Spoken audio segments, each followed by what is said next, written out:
સુરતમાં રફતારનો આતંક ફરી એક વખત સામે આવ્યો છે। જહાંગીરપુરા કેનાલ રોડ ખાતે પૂરપાટ ઝડપે આવી રહેલી કારે બાઇક પર સવાર બે યુવકોને અડફેટે લીધા હતા, જેમાંથી પાછળ બેસેલા યુવકનું ઘટના સ્થળે જ કમકમાટી ભર્યું મોત નીપજ્યું હતું।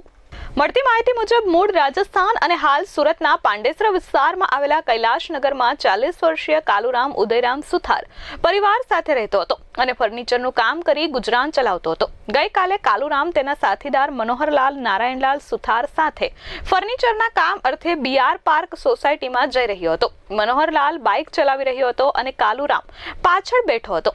આ દરમિયાન જહાંગીરપુરા વિસ્તારમાં આવેલા કેનાલ રોડ ખાતે વાસ્તુ પૂજ્ય રેસિડેન્સી સામે રોડ પર તેઓ પસાર થઈ રહ્યા હતા। તે દરમિયાન પાછળથી પૂરપાટ ઝડપે અને ગફલતભરી રીતે સ્કોર્પિયો કાર ધસી આવી હતી। સ્કોર્પિયો કારે બાઇકને પાછળથી જોરદાર ટક્કર મારતા મનોહરલાલ અને કાલુરામ બંને રોડ પર પટકાયા હતા। કાલુરામના માથા પર સ્કોર્પિયો કારનું આગળનું વ્હીલ ફરી વળતા તેની ખોપરી ફાટી ગઈ હતી અને ઘટના સ્થળે જ દર્દનાક મોત નીપજ્યું હતું।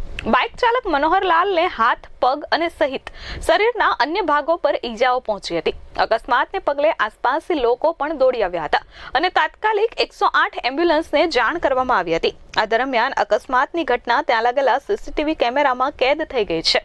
ઘટનાને પગલે પોલીસે કાર ચાલકને ઝડપી પાડ્યો છે અને કાલુરામના મૃતદેહને પીએમ અર્થે સિવિલ હોસ્પિટલ ખસેડ્યો છે, જ્યારે ઈજાગ્રસ્ત મનોહરલાલને સારવાર માટે હોસ્પિટલમાં દાખલ કરાયો છે। મનોહરલાલે જહાંગીરપુરા પોલીસમાં કારના ચાલક 22 વર્ષીય નયનકુમાર ભરવાડ સામે ફરિયાદ નોંધાવી છે।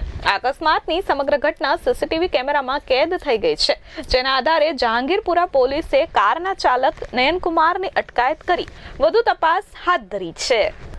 Bureau report S24 news Surat.